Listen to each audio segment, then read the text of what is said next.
এই রে, এর বাবার দোকানে তো গতকাল টাকাটা দিয়ে নিয়ে এবার কি হবে? কাকু, তুমি কালকে আমার বাবার দোকানে টাকাটা দাওনি, তাই বাবা আজকে তোমার কাছ থেকে টাকা নিয়ে আসতে বলেছে, টাকাটা দাও।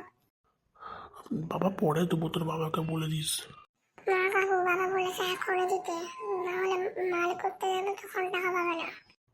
তোর বাবাকে একটা ফোন লাগা, তারপর আমি দেখছি। হ্যালো বাবা, বলি যে সেই লোকটা আসবে না, টাকাটা আমাকে দিচ্ছে না, কি করবো? ঠিক আছে, বললে এখন টাকাটা দিতে। দূর, তুই যা তো, এখন আমি টাকা দেবো না, যা পালা। কাকু, তুমি আমাকে মারলে, তাহলে আমি কালকে টাকাটা দেবো, ঠিক আছে? কালকে রেডি রাখো, আমি কালকে আসবো।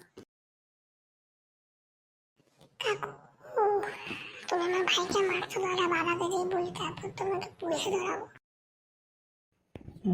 মজা গেল। ছেলেটার থেকে পরে না হয় টাকা জমিয়ে টাকা দিয়ে দেবো, এখন ঘর চাই। হ্যাঁ, হ্যালো, বলুন। বলছি যে কি করতে চাই, এরা সব ফোন ফোন করে, ফোনটা রেখে দিই। আজকে আমার ওর বাবার টাকাটা দিতে হবে, দেখি বসের কাছ থেকে, যে বস কিছু দেয় নাকি। বস, বলছি যে কিছু টাকা হবে। কেন রে, কি করে দিবি টাকা দিয়ে? ওই একজনের কাছ থেকে মনে হয় মাল কিনেছিলাম, তো দোকানে টাকা বাকি রয়ে গেছে, তাই।